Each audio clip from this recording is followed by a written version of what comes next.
একটা পরীর গল্প লেখা অল্প অল্প,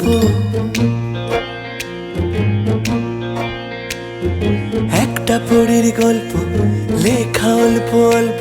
তার পাখনাতে ভর করে খেলে মেঘার তুরে, তার রামধনু বাসায় রঙিন স্বপ্ন সাজায়।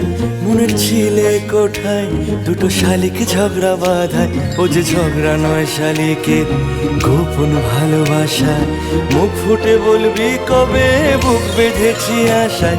ওই একটা পরীর গল্প লেখা অল্প অল্প, তার পাখনাতে ভর করে খেলে মেঘার তুরে, তার রামধনু বাসায় রঙিন স্বপ্ন